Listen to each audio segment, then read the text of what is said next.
And my name is Joe, and my pronouns are he and him, and I'm glad to be here with you all. You remember Achan, right? Old Testament, anti-hero, book of Joshua, Achan. Achan the troublemaker, Achan in the forbidden cape, the fall guy for the disaster of the battle of Ai. Achan? Anyone? What do they teach you kids in Sunday school these days? I'm not actually that surprised. Achan's story is kind of a marginal story in the Old Testament, but it is one of the stories that stuck in my head from growing up as a Bible nerd. So I will enlighten you about Achan, and I know that some of you do know this. You do know this one, right? Battle of Jericho, big wall, invading Israelites marched around it 7 times daily for 6 days, and then on the 7th day they go around and around 7 times, and the walls came a-tumbling down. After the walls fall down in Jericho, the Israelite army rushes in to the city. They squash the remaining resistance, and they claim the city for God. Big victory for the Hebrews. Now they were on to claim the rest of the promised land. And after Jericho was subdued, the next city in the way was Ai. More like a small town, really. If Jericho was Saskatoon, Ai would be Nuanlagi, backwater community. So General Joshua divided up his army and sent a couple of thousand soldiers, more than enough, up to capture Nuanlagi. Should have been more than enough. But the people of Ai were fierce. They made a stand. They drove the Hebrews all the way back to Jericho, tails between their legs. Their hearts melted like water, the scripture says. General Joshua panicked. He went before God in fear and trembling. What happened? You said you would be with us. This was your fight. We should have just stayed in the desert. And God answered, the Lord said to Joshua, stand up.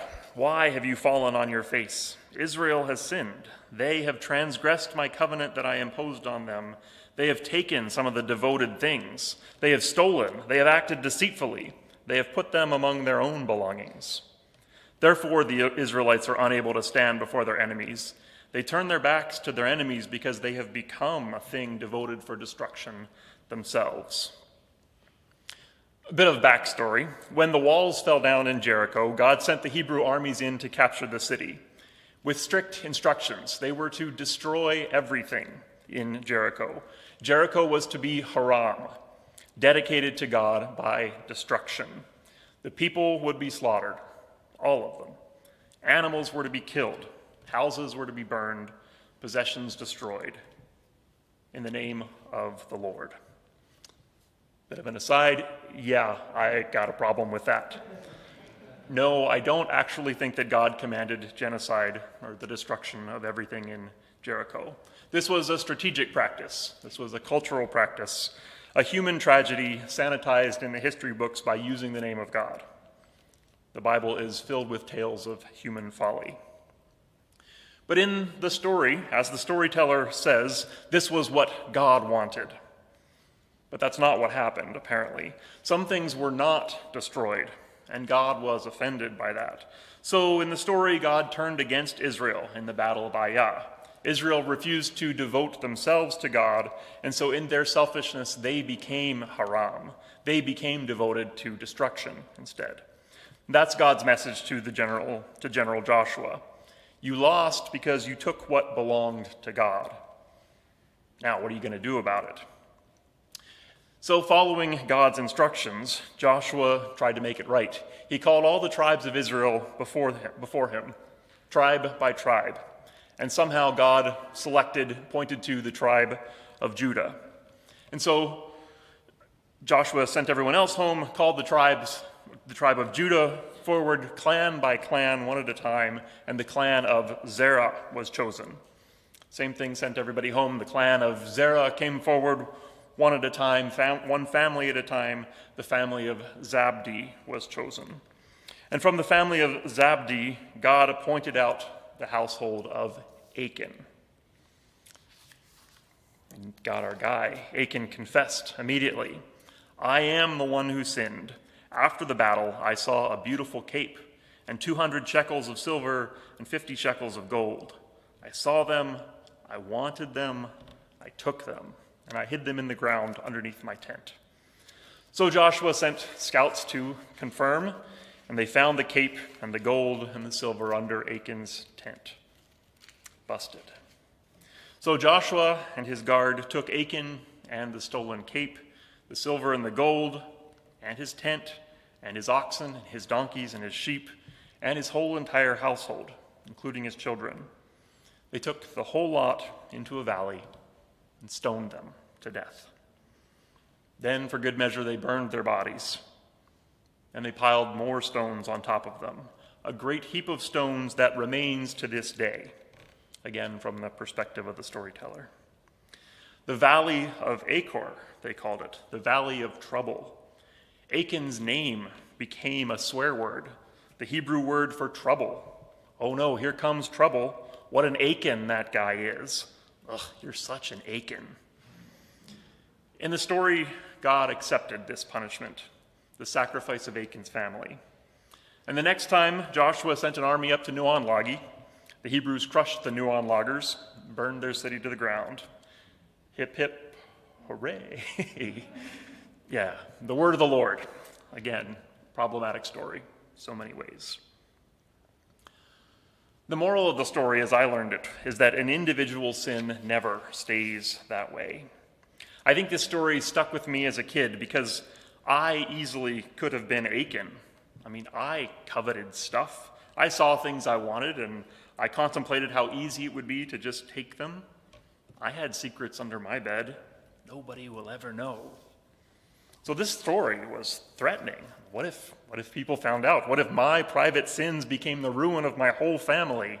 What if I messed things up for the whole nation? It's a lot of pressure to put on a developing morality.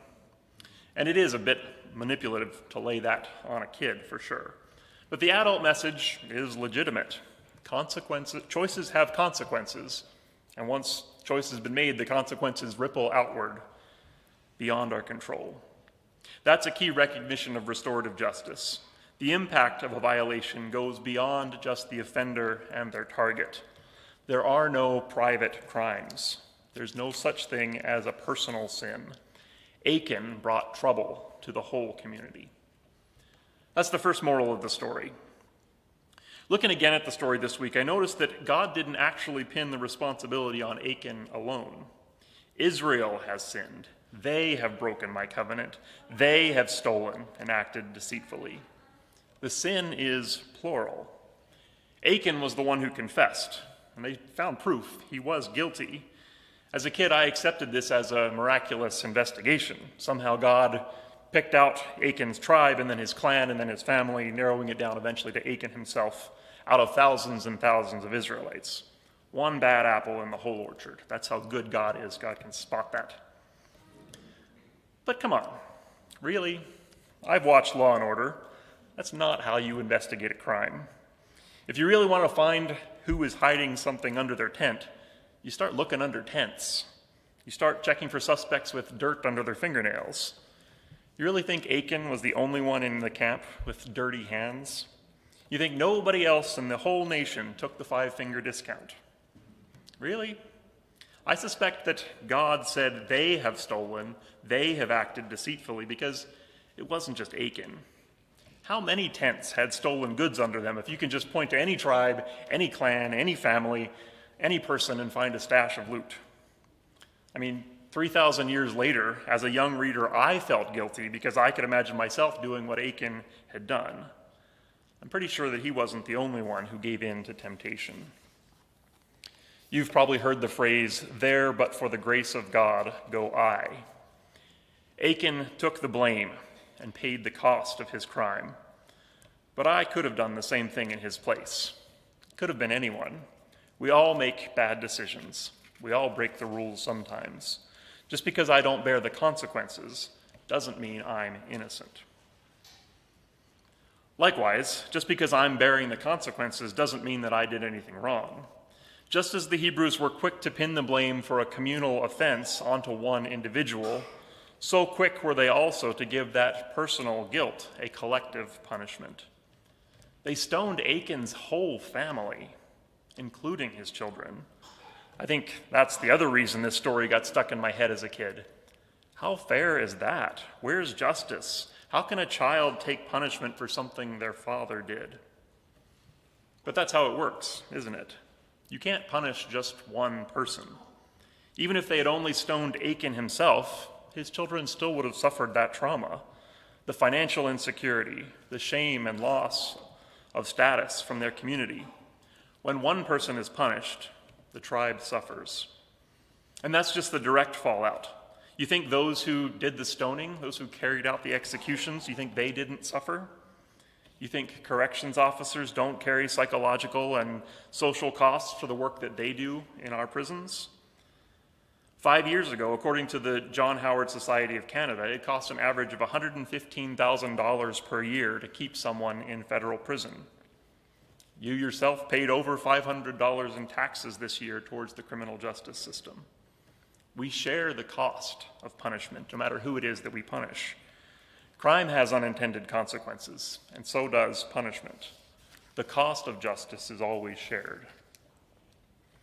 Then there's the bigger context of Achan's story, the conquest of Canaan. Remember how Achan described his crime with the cape.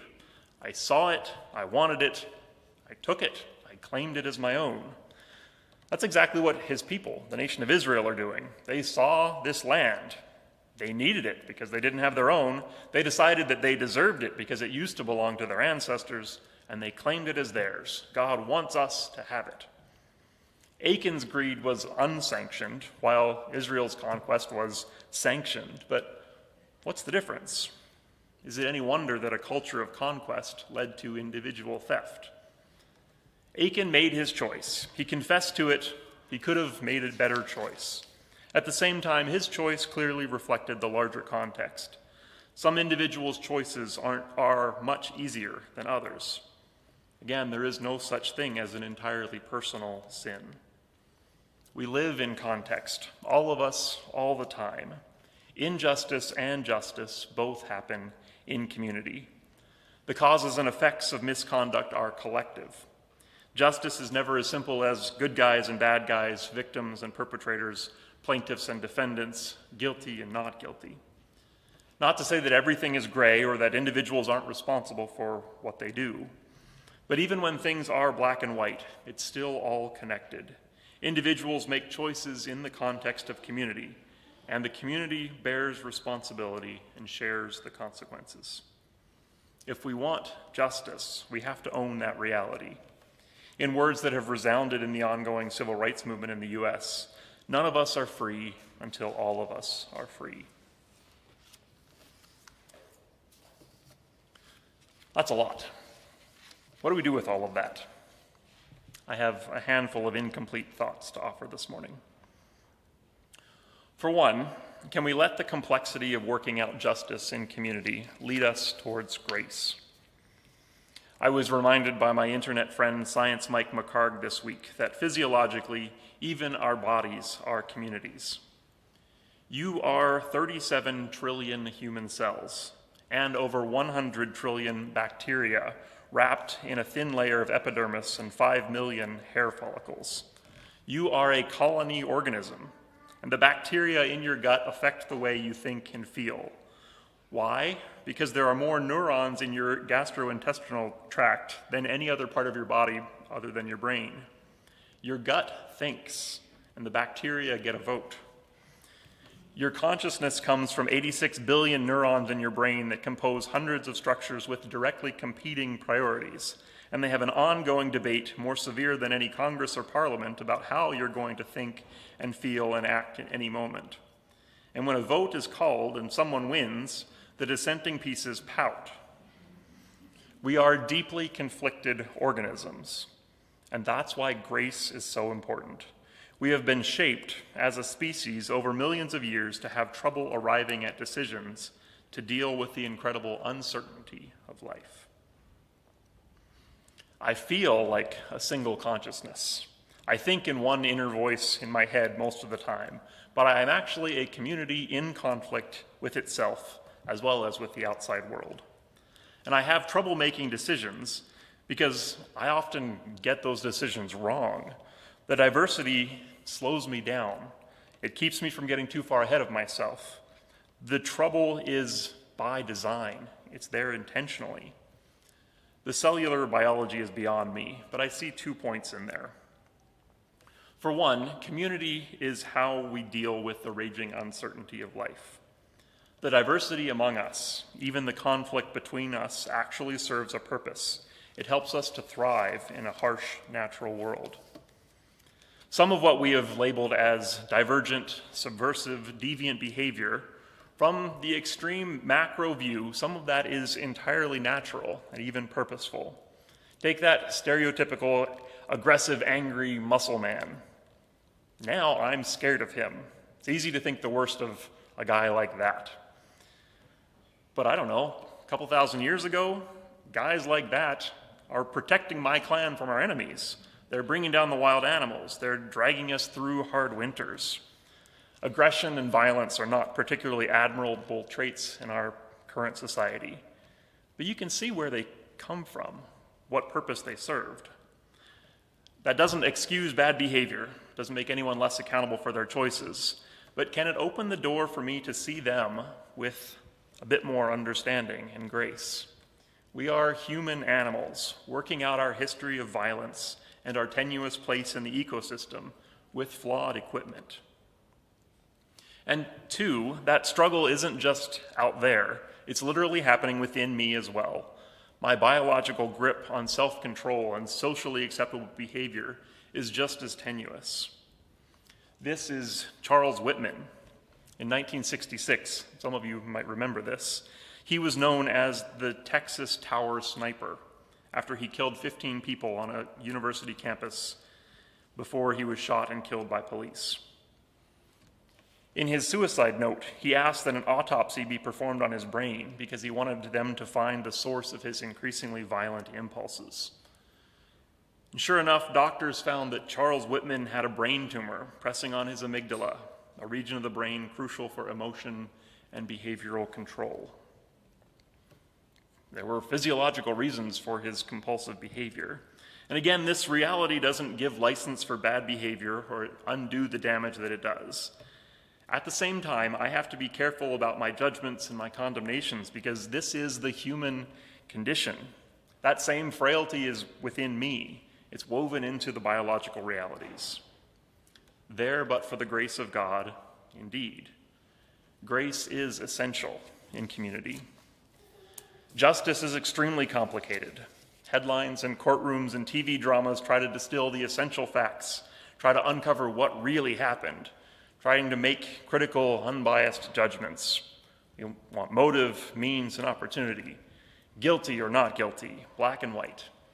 And I get it, some of that is essential. If we don't break things down, if we don't find what happened, if we don't make difficult decisions, it's hard to move forward. And those judgments are inherently flawed. They create distance. They carry massive unintended consequences. How might an appreciation of complexity and holding grace as our starting and end points change our understanding of justice?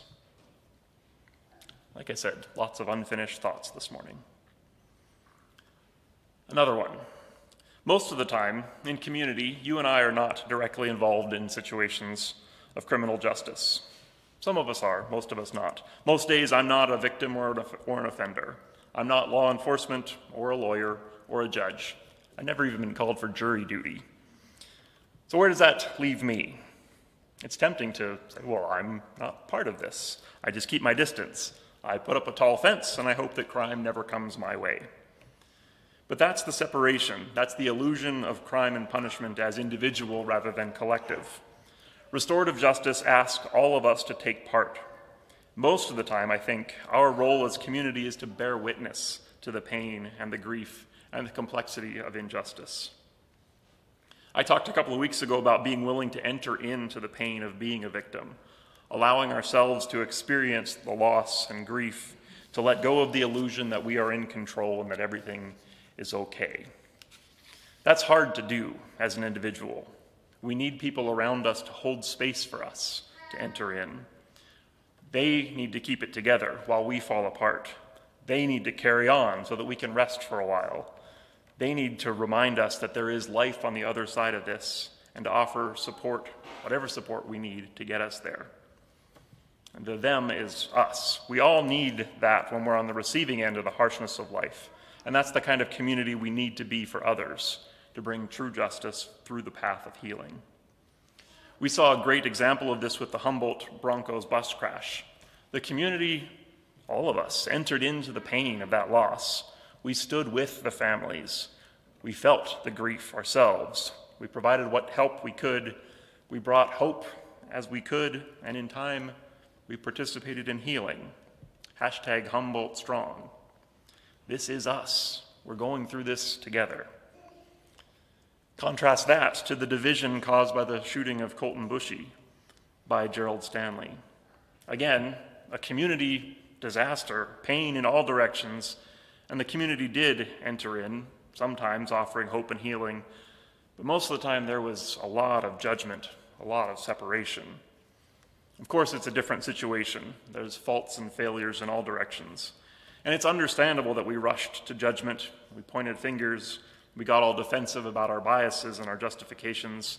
So much went wrong in the events that day and in the responses of our systems and our communities. And I'm not laying blame on anyone today. I'm just wondering about our response, my response. Why did I feel the need to lay judgment, to be the one to say, nope, he did it, this should happen to him, he deserved that. Why is that my job? Of course, I arrived at the correct opinions, as always. But my need to judge, my defensiveness around that got in the way of my entering in. I blamed people instead of feeling for them and with them. I didn't help anyone carry their pain because I put myself on the jury instead. The rush to judgment, to choose a side, to decide what justice should be, that gets in the way of the healing journey. Audrey mentioned Father Greg Boyle, G-Dog. He has a great line. Here is what we seek, a compassion that can stand in awe at what the poor have to carry, rather than stand in judgment at how they carry it. I think that applies to justice as well as poverty. Compassion stands in awe at what victims have to carry, rather than telling them how to feel or when to move on. And compassion stands in awe at the burdens of offenders as well. It feels the weight of whatever they're coming from, feels the weight of their choices that they have to carry moving forward. Not that they might avoid responsibility, but by the community entering in rather than rushing to judgment, we make space for them to enter in, to go through it, to hopefully be transformed by it. And I think compassion also stands in awe at the role and responsibility of the police and lawyers and judges and prison guards and parole officers, everyone involved there. Not to be titillated by their power, not to excuse their human failings, but again to be in awe, to feel the weight of that, to recognize they're doing their best, acting on our behalf, to feel the weight of our shared neediness, to feel the weight of moral complexity. To move from judgment to awe, from here's what I think you should do now, to how can I feel the weight? How can I lighten the load? We will hear more brilliance from Father Greg in a couple of weeks. One more thought for today. Micah Mission says that crime control lies primarily in the community. I don't think they're talking about vigilante justice. Sorry to all you comic book fans, we are not Batman. But we are all in the crime-fighting business. There's a fascinating documentary I saw a long while back called Superheroes. The filmmakers follow a bunch of people who see themselves as real-life superheroes, complete with costumes and nicknames like Dark Guardian and Amazonia and Urban Avenger. These are real people on the streets of North America working for justice. They get all dressed up, often at night. They run around and do stuff in the neighborhood. Some of them are a little quirky, with self-taught quasi-ninja skills. They've got geeky utility belts and fancy armor and masks. Most of them start off looking to fight bad guys and bust up crime rings. But in the end, they spend their time doing much more ordinary acts of community, helping drunk people to make their way safely home, bringing sandwiches to people living on the street, reporting broken streetlights to municipal services, organizing community events. You don't have to wear a mask to do those things, but I'm sure it adds to the experience. I think that is what community justice looks like most of the time. Not the superheroes, but the ordinary intentional acts of looking out for each other. It's about preventative measures to lower the likelihood of harm up front. It's boring stuff like good, safe church policies, well-funded mental health and self-care resources, thoughtful community bylaws and development strategies, solid programming for kids and youth, investing in education, harm reduction resources for addicts, family counseling, crisis services, refugee and immigrant integration, clean and attractive parks, all of that stuff that brings health and connection to a community. Those aren't perks or secondary services or stuff we can only afford when budgets aren't tight. It is the stuff of proactive crime prevention. Those are the conditions for justice given priority.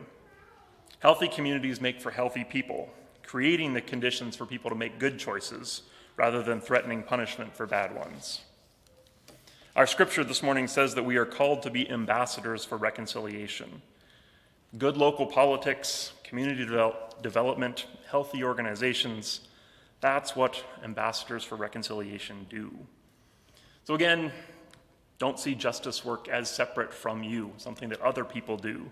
You do justice as well by being a good neighbor, by paying your taxes, by volunteering and donating, whatever it is that you're doing to show up with compassion and intention in our shared spaces. You are a superhero. Let me know if you want some help coming up with a cool nickname. It sounds cliche, it's simple, but the research backs it up. Justice comes through good relationships by people investing in community of all sorts. I think that's enough from me this morning. Next week, I will be inviting us to dream about the future of justice together. And then the week after, the first week of February, we will wrap up this series with a video sermon from Father Greg Boyle from the Homeboy Industries Gang Intervention Organization. So stay tuned for good things coming. Let's pray. Creator God, from the beginning of time, you have been bringing order out of chaos, meaning from madness, the hope of justice out of this messy humanity that we all share. Give us the wisdom we crave, the compassion we need, the community we long for. This is your work, and we join in with fear and trembling, with hope and anticipation. Amen.